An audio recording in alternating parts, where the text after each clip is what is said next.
Surface waves.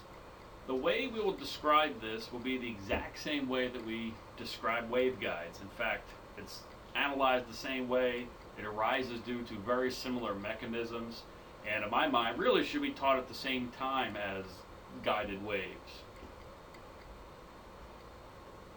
The first thing I'll do is introduce the concept of surface waves, and I definitely will draw the analogy with guided waves. Then I want to step you through a survey of different surface wave phenomena, and pretty much all that I could find from literature. Then the special topic of how do we excite surface waves, because what you'll see, they have different properties than free space waves, and it's not as easy as just shining a wave onto a surface and hopefully it excites the surface wave. That's not true. So we have to do some special things to actually excite the surface wave, and conditions for cutoff will play into how we design these things. Then for two special cases, two different surface waves that I think have the potential to become a very big deal. Surface Plasmon-Polaritons, of course, are a big deal right now. And then the last one I'll go into a little bit more detail is called a Dyakonov surface wave.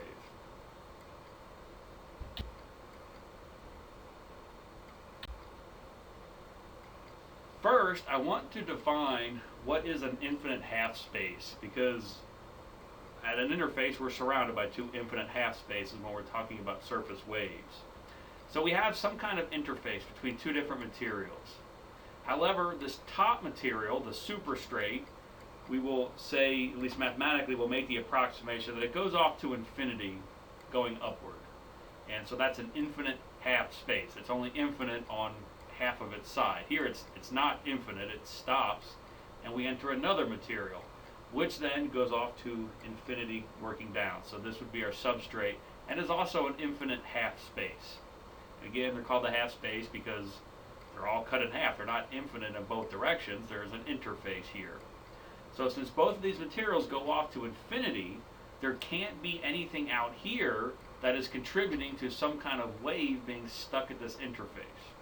Anyway, the whole purpose of this slide is to define what we mean by an infinite half space, and we will be analyzing surface waves in the context of both the superstrate and substrate being infinite half spaces. Let's talk about traditional guided modes. What we're showing here is a slab waveguide. We have a core and we have a cladding on either side. Now the core has a higher refractive index than the cladding. And so within the core, the wave travels a bit slower than it would in the cladding. That makes the wave compressed inside the core compared to out of the cladding. And if the refractive index is low enough, when this wave is compressed, it's producing a spatial period that's too fast, too abrupt to exist in the cladding. Therefore, that wave has to be cut off in the cladding. It's only supported in the core. Likewise, we could also think of it as these interfaces supporting total internal reflection. So these modes are really rays that are bouncing around inside the core. And so what we'll see, the same cutoff type mechanism is at work to support surface waves. Instead of a slab waveguide, here we see some sort of channel waveguide, a ribbed waveguide, and we're looking at the first order modes. But the same concept is at play here. We have some kind of core region that has a higher refractive index than the cladding, anything surrounding it. So the wave is traveling more slowly within the core, compressing the wave, producing a wave that's varying too abruptly to be supported in any of the surrounding media. And thus we have a waveguide. And what we'll see, we have the exact same conditions leading to a surface wave. So here's what a surface wave could look like. We notice that there's definitely some kind of mode at the interface, and we also notice that it decays exponentially and approaches zero at some point away from the interface. And it does this in both directions. So immediately I'll draw an analogy between a surface wave and a slab waveguide. Just based on this, it's not constrained in any direction in that plane. It can be propagating in any direction, although some surface waves do have certain limited directions that they'll be supported. So, but I'll draw an analogy between a surface wave and a slab waveguide. But what we'll see is that in either one of these materials, either the superstrate or the substrate, the wave is cut off. So for whatever reason, due to increased interaction at the interface, the field right at the interface can travel a little bit more slowly. So we end up getting a wave that has varying very abruptly, very fast, and the speed of that variation is not supported as waves in either the superstrate or the substrate, and so we get the existence of a surface wave. So here's a picture of what I'm talking about a little bit better. This is a picture we've seen in other lectures, but here in this first leftmost picture, we have a wave incident from a low refractive index to a high refractive index. It's low, so we see that the wave is spread out, whereas in the higher refractive index material where it's propagating faster, it's more compressed. And we look at how fastly the field is varying at the interface. And in this case, since we're going from low to high, there's always some angle on this side that we can match how fastly that wave is varying at the interface. So we'll always get transmission going from low to high. Looking at the other way around, now we're going from high refractive index to low refractive index. And if we're coming in at a small angle, and if we look at how fast the wave varies at the interface, there is an angle where we can match to that. However, if we come in at a steep enough angle, this wave is compressed enough such that at the interface, it's varying too abruptly to match to any wave down here, so it has to be cut off.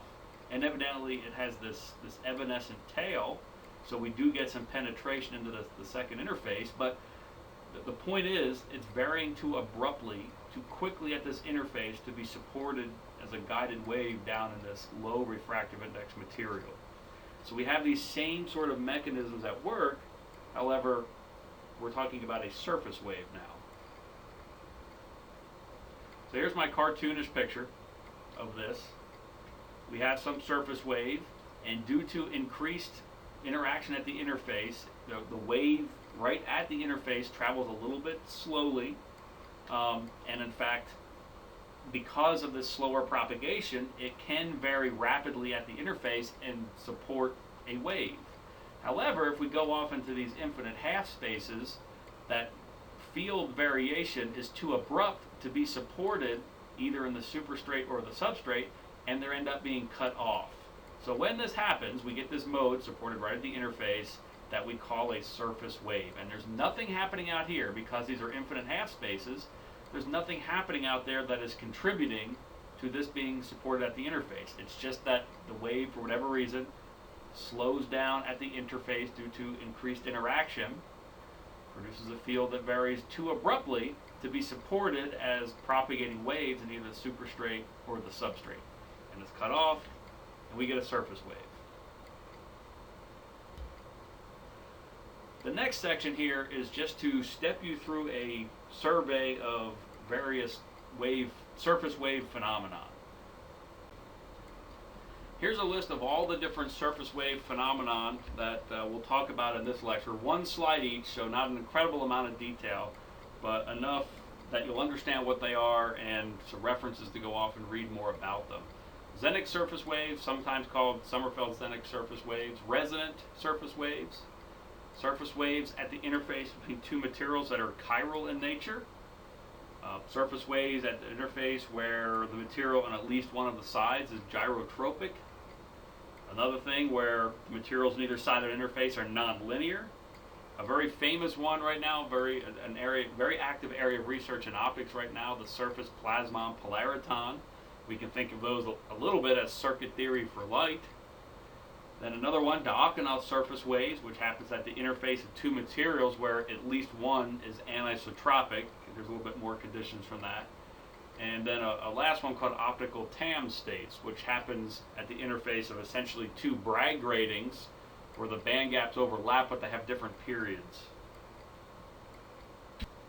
The first is the Zenneck surface wave, although some people would argue this really is not a true surface wave in that it's not confined at the interface due to cutoff type conditions. But it's a TM polarized wave, so we're talking about a wave that has an electric field polarized vertical to an interface. So in fact, the field can go all the way to the interface. Whereas if it was tangential, remember, if we think of the Earth being a conductor, the electric field in the conductor is 0, so the tangential field immediately outside that would also have to be 0. But if it's vertically polarized, it can go all the way up to the metal, or in this case, the Earth. So the Zenneck surface wave is why we get AM radio stations that, even though we're shadowed due to the curvature of the Earth from the antenna, it tends to hug the Earth. So the field's polarized, it extends all the way down to the Earth, and just due to this natural diffraction, it tends to hug the Earth. Anyway, that's called a Zenneck surface wave. And some people argue it's not a true, pure surface wave. A resonant surface wave. This exists at the interface between essentially any material and something else that is resonant that has a band gap. What we're showing here in the lower right is a homogeneous material, and we have a wave that couples in, or it propagates in and then hits this periodic material here.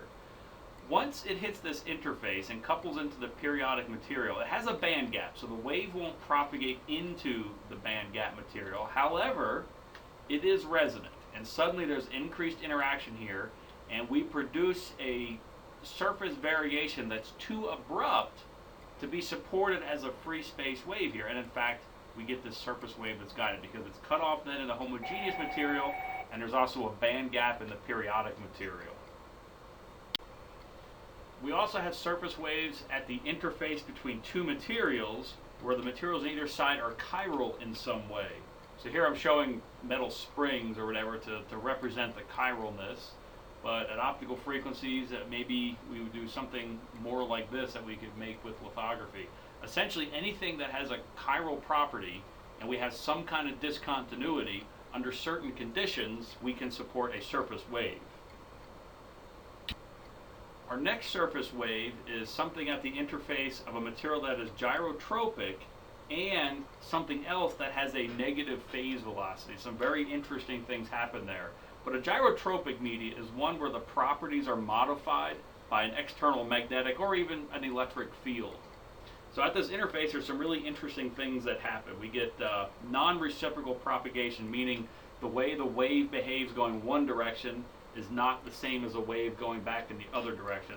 So things like isolators or diodes, if you will, for waves, we can do with these non-reciprocal medium. And also anomalous dispersion. We get some very strong, interesting dispersion that we can do neat things with. Nonlinear surface waves. We get surface waves at the interface of two materials where at least one is nonlinear. So that itself will support a surface wave with, again, very interesting properties. And definitely follow the references at the bottom if you're interested in these. This is a huge one, the surface Plasmon-Polariton. This is huge in optics right now. And what a surface plasmon is, we have two things happening at the same time. We know from the Drude model that there's this oscillation of electrons in metals when there's a wave present. So we can think of these bulk oscillations of electrons. And then we can also have electromagnetic waves outside of the metal. What a surface plasmon is, when these two are coupled, and we have this bulk oscillation of electrons in the metal with this coupled wave, and this travels as a package. And since they're coupled now, we maintain this surface wave. What's neat about these, we get very compressed wavelengths. They're very, very sensitive to their environment, so people make a lot of sensors with these. There's really interesting dispersive properties, so folks are looking at those dispersive properties and making little circuits out of them. So this is a huge area of research in optics right now. Another neat type of surface wave is one that is supported at the interface of two materials where at least one is anisotropic. And unlike the resonant type of surface waves, this is not a resonant phenomenon, so I think it has good potential to be broadband. But there's some serious restrictions on their existence, and we would call that the existence domain. So based on the orientation of a uniaxial substrate, we could have an isotropic substrate. There's certainly more configurations where we could get Dyakonov surface waves, but this is the most common. And this is supposed, the substrate is supposed to have positive birefringence, and the superstrate is supposed to have a refractive index somewhere between the ordinary and extraordinary refractive indices. And as long as we have that, there's a narrow cone of angles that would support the surface wave. So the surface wave would be traveling in the direction within this narrow cone of angles called the existence domain. So in some ways this is very restrictive. There's a very special set of circumstances that have to exist before this surface wave exists. So on one hand, well, that's kind of a pain because it's going to be difficult to have those conditions.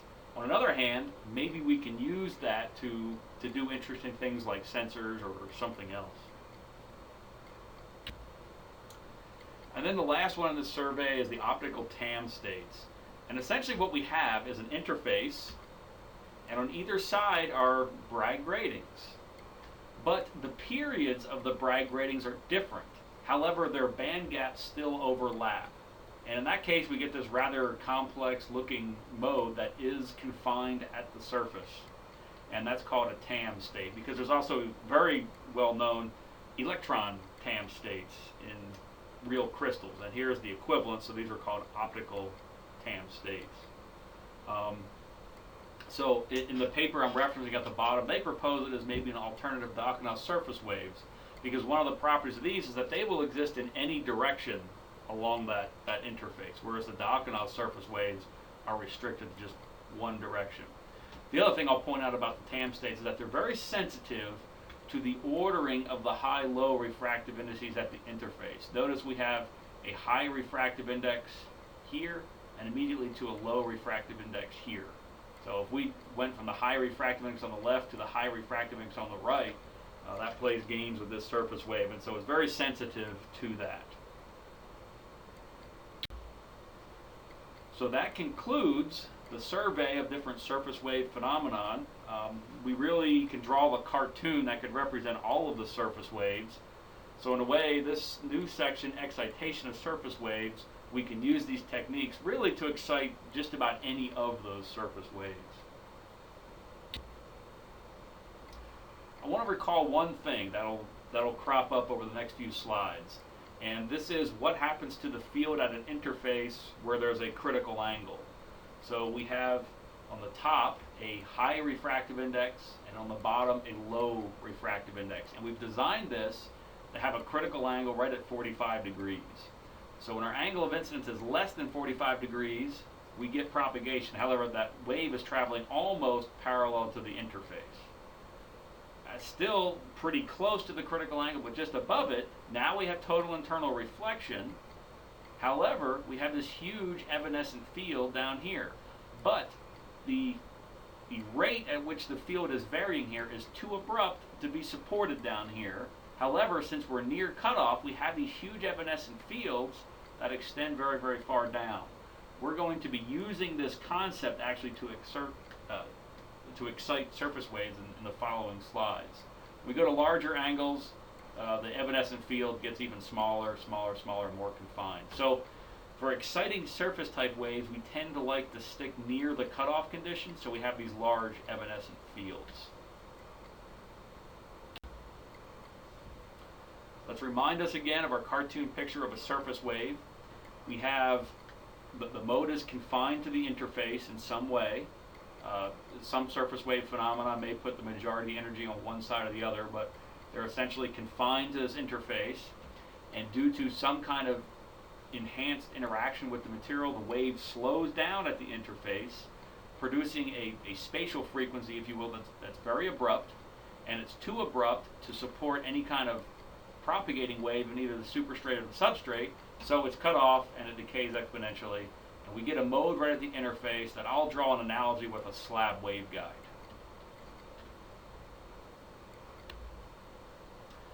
So here's our first configuration for exciting a surface wave. In this case, our surface wave will be down here. So we have material 1 and material 2, and the surface wave would be supported along this interface. And we would have a decaying exponential leading away in either direction. Well, suppose we have up here a dielectric prism, and we design our refractive indices and our angle of incidence that we get total internal reflection here. However, this would be very near cutoff, and the evanescent tail would extend down quite far. any components of this evanescent tail that looks like this one, remember from our coupled mode theory, suddenly we will spill energy over from this evanescent wave into our surface wave. And if this distance is long enough, we can couple a lot of energy into that surface wave. And that's called the Otto configuration. So if we take this configuration and we sweep it over frequency, at the frequencies where we're not exciting the surface wave, we just have total internal reflection, and we'll see high reflectance. At the frequency range where we excite that surface wave, the energy gets sucked away from the wave, if you will, and into the surface wave, and then as we deviate away from that condition again, we get high reflection. But right here we get low reflection simply because, follow the energy, it hits, it couples into the surface wave, and then the surface wave propagates along the interface, so that power is not being reflected. We see that as a dip in the reflection spectrum. And you'll see that very often in papers as confirmation that the surface wave is being excited. So that's called the Otto configuration. For the next, I want to remind you of this concept, because we're going to talk about using gratings for exciting surface waves. So remember phase matching into a grating. We have some applied wave vector, and due to the grating, we actually have this infinite expansion of the transverse components of that wave vector. So each one of these, we phase match into the average refractive index of the grating region. And the lowest order ones are propagating waves. But at some point, these wave vector components get so large that the periods of these are so small that they're cut off in this medium, and we end up with these surface waves. So we can use gratings now to create these type of surface waves. Normally these would just decay as they propagate and eventually spill out and leak, but we can use this to excite surface waves, as you'll see. So here's the configuration. We have our incoming wave, it hits a grating, that grating chops up the wavefront, if you will. We get this infinite expansion of transverse wave vector components. If one of those exactly matches the propagation constant of this surface wave, then we'll couple energy into that surface wave. We can also think of this from our coupled mode theory lecture, that we have some wave coming in that we want to couple in here, and this grating is doing the phase matching. So similar to the other slide, except we're using a grating now instead of total internal reflection to create this evanescent tail, or this spatial frequency that matches into our surface wave. But macroscopically it behaves the same way. We illuminate it and we see what gets reflected. When we're not matching into that surface wave, we see high reflection. When we match into it, we see a dip in reflection because the power is going to the surface wave and not being reflected. Now on the next slide, we're going to do something again that's very similar to what we've been talking about for exciting surface waves, but we're going to couple energy from a slab waveguide into a surface waveguide. So just remind us about what the field looks like in a slab waveguide. In the core region, we have a high refractive index and the wave is traveling pretty slow enough that the rate at which is spatially varying is cut off in these two cladding regions, and we get this evanescent tail. So we can use this evanescent tail at a high spatial frequency to couple into a surface wave. So here's the configuration for this. So we'll call this the evanescent coupling configuration. But we have an evanescent tail from our slab waveguide mode, but if this matches the spatial frequency of our surface wave, well, we can couple energy evanescently from the core, or from the standard mode in the slab waveguide, into a surface wave. But notice the theme of all these excitations. Somehow we are creating this high spatial frequency wave that would ordinarily be cut off, and we're letting that energy overlap the interface, and that is able to couple energy from however we're generating that into the surface wave. I'd like to go into more detail now about the surface Plasmon-Polariton, simply because this is such a big deal in the optics community right now. So why do we even care about these? These are very compressed waves. They're very, very sub-wavelength structures. Sometimes they're described as circuit theory for light. So these are really good for radical miniaturization. They have very strong dispersive properties. So now there's new ways we can manipulate waves. And so they're finding their way into sensors, data storage, light sources, microscopy, biophotonics, and sub-wavelength optics, and just about anywhere you can imagine. Now, a big problem with these is the loss, because as you'll see, they require metals. So you'll see more applications for sensors and things where they don't have to propagate very far. The person that solves the loss problem will be very famous, because now suddenly we can propagate very far and we can make much more complicated circuits out of these. So let's analyze this, and we're going to do pretty classic electromagnetic analysis. We start with Maxwell's equations. We'll look at our geometry, and we'll see that it's uniform in the y direction. So neither the field nor the device is changing in the y direction, so any derivative we take in the y direction has to be 0. So we expand our curl equations and set all the y derivatives to 0, and we end up here.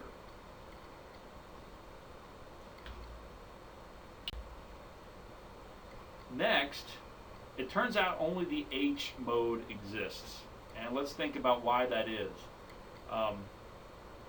We're going to need one of these to be metal. So let's say this bottom is metal. There can't be any electric field in the metal. That has to be 0. The tangential component of the electric field E is continuous across the interface. That means that the E field above here, tangential component anyway, has to be 0. So if that component in the y or the z direction is 0, that means there really won't be a surface wave here at all. Now in the H mode, the electric field can now be polarized in the x direction. That is normal to the interface, and we can have that electric field all the way up to the interface. So right away we can say it has to be H mode, because the E mode, the E field is polarized parallel to the interface and will have to be 0. So only the H mode will give us a surface Plasmon-Polariton. Now we sort of know ahead of time that one of these materials will have to be metal. If we didn't know that, and at first maybe they didn't, we would proceed with both of these equations, and we'll get a condition later that says, hey, one of these has to be metal, and that would eliminate the E mode. But so we kind of know ahead of time that's going to happen, so we'll drop it at this point. Now we want to assume a solution. We know in some way that the field will be the highest right at the interface, and it has to decay exponentially away from the interface. So we can, in general, write our electric field as some amplitude. It's decaying away from the interface, and it's also oscillating in the direction of propagation, which is z. And this I subscript is which side of the interface we're on. I equals 1 is up here, and I equals 2 is down here. Likewise, the H mode, we have the H polarized in the y direction, so the H field has an amplitude. It decays away in the x direction and also propagates with the same propagation constant in the z direction. Now these have to be the same because we're talking about one surface wave phenomenon. Well, now we can take this assumed solution and substitute it into our 3 Maxwell's equations describing the H mode, and we end up with this set of equations at the bottom. So I've repeated those equations at the top here, and if we turn our numerical crank, we will take these derivatives, and what we'll see is that these exponentials all cancel, and we end up with these 3 equations reducing to this set of 3 equations. We can do the exact same thing in medium 2, and we end up with this set of equations. Pretty much the same set as on the previous slide, except now we have subscripts 2 instead of subscripts of 1. The other thing we want to do is eliminate the x component of the electric field. Notice that the x component is normal to this interface, so the boundary conditions are a bit more complicated.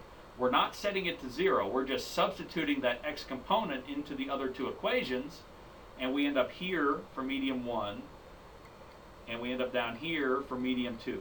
So we didn't set the x component to 0, we just substituted that equation into the remaining 2 equations, and now we have 2 equations just with field components parallel to that interface that will be continuous across it. So now if we further eliminate the z component of the electric field and end up relating our remaining parameters, we get a dispersion relation for medium 1 and another one for medium 2. And they look the same. That's because we're starting off with essentially the same equation. And so here's the dispersion relation for medium 1 and medium 2. We notice we're really looking at the same equation, so let's just let this 1 and 2 integer here just be a subscript I. So here's our general dispersion relation. And I is either 1 or 2, depending which material we're talking about. Now notice the contribution of this kappa term. That was the decay term. It's making the value on the right-hand side smaller. Well, these are physical constants. That's just our frequency, k0 squared, and mu's and epsilons are just properties of the material. So this number is really not changing.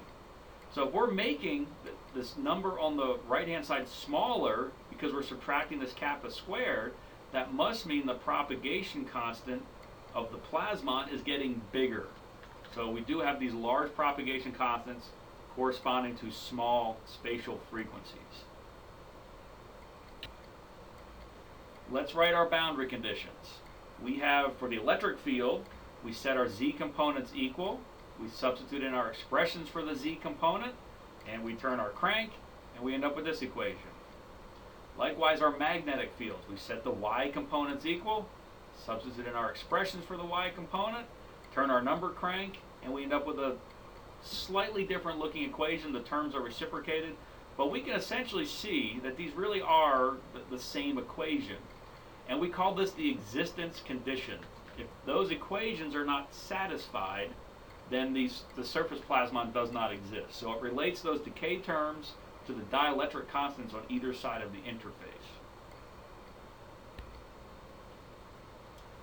Okay, so we take our existence condition, and we also have our dispersion relations, which we've solved for the kappa terms. Now we can take these expressions for the kappa terms, substitute it into our existence condition, and now we get another expression, which is our dispersion relation for the surface plasmon, but in terms of our mu's and epsilons on either side of the interface. We don't have those kappa terms. So these are actual physical numbers that we should know based on the configuration of our interface. Most materials don't have a magnetic response, so we can set those to 0. And here's the famous dispersion relation for surface plasmons. If you Google search this, this really is the equation you'll come up with. But the reality is, the mu's are there. It's just most of the time they're negligible or 0, and we end up here. So for non-magnetic materials, that's our dispersion relation for the surface plasmon. So just knowing the epsilon on either side, we can calculate its propagation constant. Before we go on to the next slide, I just want to remind you about the Drude model for metals. So here we have a metal, we're talking about the dielectric constant. We have something called the plasma frequency. And above the plasma frequency, it acts like a dielectric. It's really transparent to the wave. Below the plasma frequency, it acts like a metal and has a very negative dielectric constant for the entire region below the plasma frequency. Now, notice this is not a real sharp cutoff, so really we probably want to be well above the plasma frequency before we say it's really transparent, and we want to be well below it before we say we have a nice strong negative dielectric constant. But that's the conclusion here. Above the plasma frequency, metals are transparent. Below it, they act like metals. Now let's look at this existence condition again. So here we were. Let's solve this for one of the epsilons. So we're solving it for epsilon 2 equals a negative epsilon 1 and then the ratio of these kappas. Well, if this is a surface wave, and these are decaying away from the interface on either side, that means these kappa terms have to be positive quantities. So, how do we reconcile this negative sign here? That means that these two epsilons have to be opposite sign. This is the big conclusion where one of the materials has to be a metal, because that's how we get the big negative sign from, remember our Drude model in the previous slide, below the plasma frequency, we get a negative permittivity. So, in fact, we can only support surface plasmons below the plasma frequency of the metal.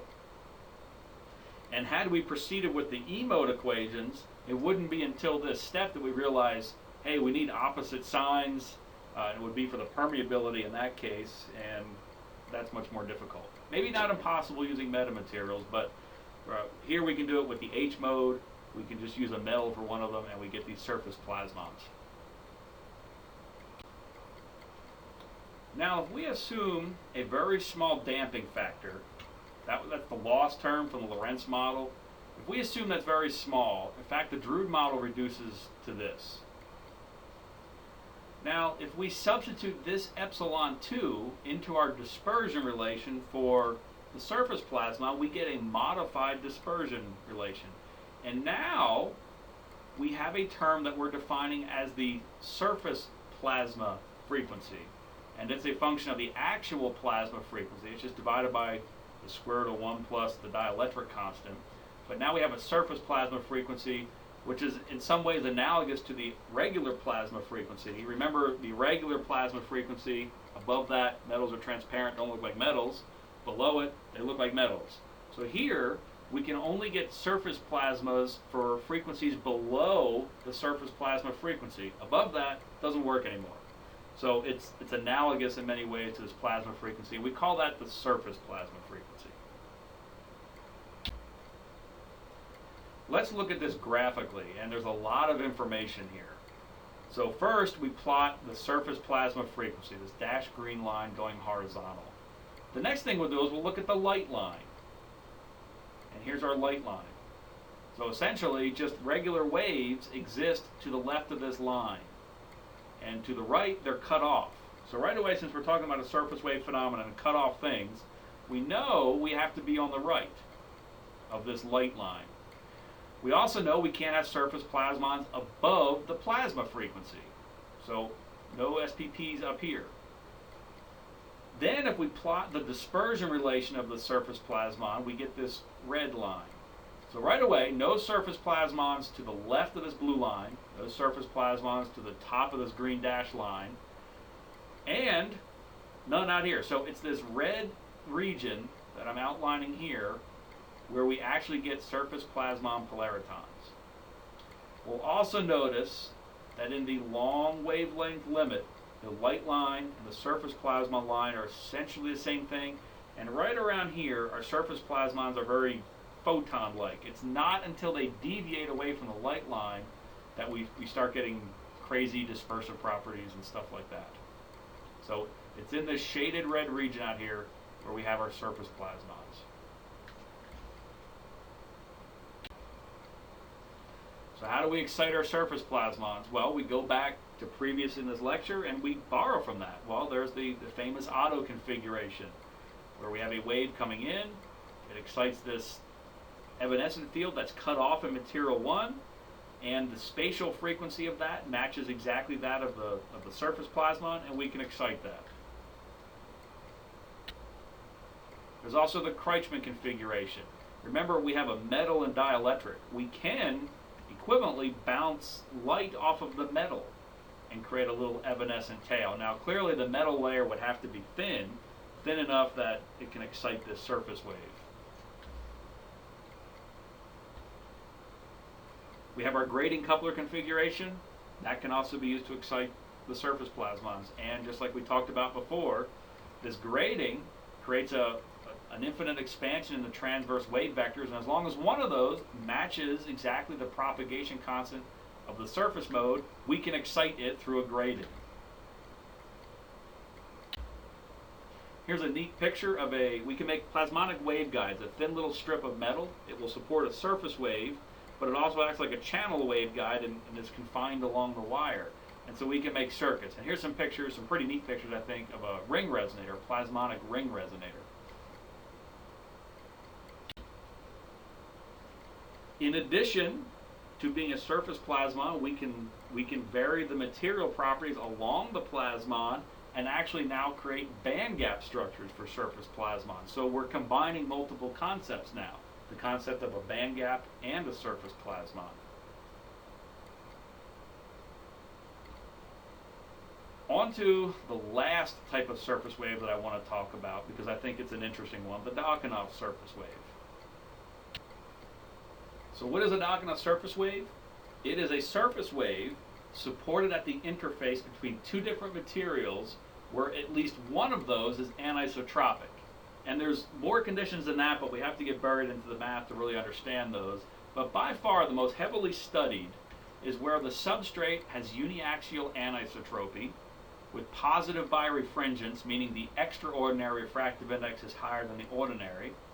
And then we have a homogeneous superstrate, where the refractive index of the superstrate is somewhere between the ordinary and extraordinary refractive indices.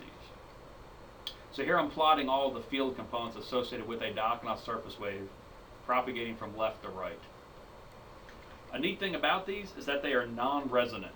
There's no band gaps in the superstrate or substrate, so it has the potential to be a very broadband type of surface wave, whereas anything resonance-based is inherently a narrow band phenomena. We could do some things to make it wider band, but it'll never be extremely broadband. Another neat thing about this, which is a little bit unique, is notice the peak. This is not a mistake. The peak of this is shifted slightly off of the interface, and that's quite interesting and unique. So what do Dyakonov surface waves look like?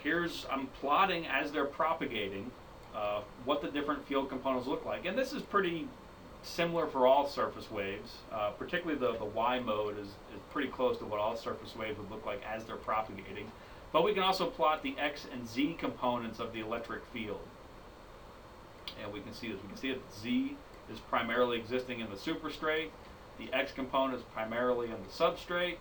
And the X component primarily in the substrate, and the Y component, it looks more like a traditional surface wave that spans both sides of the interface. So here's a summary of the existence conditions for the most heavily studied Dyakonov surface wave. This by no means is the only existence conditions, it's just the most heavily studied. So here we'll have a uniaxial substrate. We'll have the extraordinary axis heading in this inward direction here, and the two ordinary axes following this transverse plane. So we have uniaxial substrate. It has positive birefringence, so that means that the extraordinary refractive index is greater than the ordinary refractive index. And the refractive index of the superstrate has to fall somewhere between the ordinary and extraordinary refractive indices. When those conditions are met, there's a narrow cone of angles where our surface wave would exist. Our surface wave, Dyakonov surface wave, would be propagating along this angle relative to the orientation of the anisotropy. And this narrow cone is normally seen as a bad thing. It's very limiting and can only exist under these certain special circumstances. However, maybe we can get clever and use that to our advantage. Here's some equations taking out of a reference on a previous slide of how to calculate the angular existence domain. So we could think of this as having a minimum and maximum refractive index. So that's, in other words, either side of this cone. And then we can also think of it as having an angle going down the center. So that's probably the more useful equation.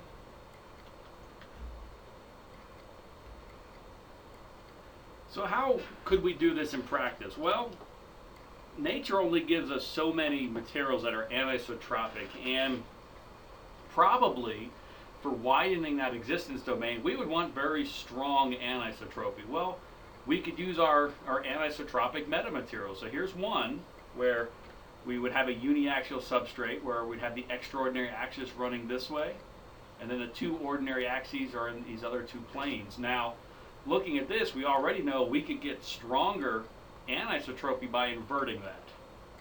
That should be pretty obvious to us at this point. But so here's a metamaterial configuration that could support a Dyakonov surface wave with that same angular existence domain. Here's some other conceptual structures that might support Dyakonov surface waves. Here's what we showed on the previous slide. Here we're not showing the homogeneous superstrate. Here's an inverted lattice. So this would probably have a wider existence domain, but we could also have a Dyakonov surface wave at the interface of two chiral materials. Here's a structure that maybe is formed by autocloning. And here's another way of potentially doing a chiral substrate, something that's compatible with lithography. So really, anytime there is anisotropy, it could even be chiral anisotropy. At that interface, there may exist a special surface wave called a Dyakonov surface wave. So one of the things I studied is, at this point, we assume that the superstrate and the substrate go off to infinity, but that's not reality. What happens if we have a finite thickness superstrate and a finite thickness substrate? What we've found in some preliminary work is that as the superstrate becomes thinner, that narrows the existence domain. And why is that? Well, as this becomes thinner, remember the refractive index of the superstrate needs to fall between the ordinary and extraordinary refractive indices of the substrate. As this becomes thinner, it becomes more difficult to do that because more energy is up in the air. Now, as we widen the substrate, it turns out, or as we make the substrate narrower, it turns out that widens the existence domain. However, at some point, it transitions from being a Dyakonov surface wave to just a standard mode guided in this substrate region, acting as a slab waveguide. And that transition's not very sharp or abrupt, but as we take it very thin, what we can do then is take out the anisotropy, just put in all homogeneous materials, and that mode is still there. So it's not clear really where that cutoff is. If we look at the dispersion of the modes, so first on the left we have the standard mode in a slab waveguide, and here we have dispersion, so it's changing its propagation constant with respect to wavelength. With a Dyakonov surface wave, interestingly, that's very flat, very, very flat. And if you look at the extent of the axes here, we don't have a very large swing here, so this is a very, very flat. And so Dyakonov surface waves evidently exhibit very, very low dispersion. And the last final slide, how could we excite a Dyakonov surface wave? Well, really any of the number of configurations we discussed earlier could do it. Here's a concept for how we could excite it with a diffraction grating. And what we're showing on the bottom is a hexagonal array of dielectric constant rods in some kind of low dielectric constant background. So right away we know that has the highest anisotropy possible. And here's our diffraction grating. And so this would diffract. We would have an infinite expansion of transverse wave vectors. And as long as one of those perfectly matches the propagation constant of our Dyakonov surface wave, then we get propagation. We get coupling into that surface wave. So that's our lecture on surface waves.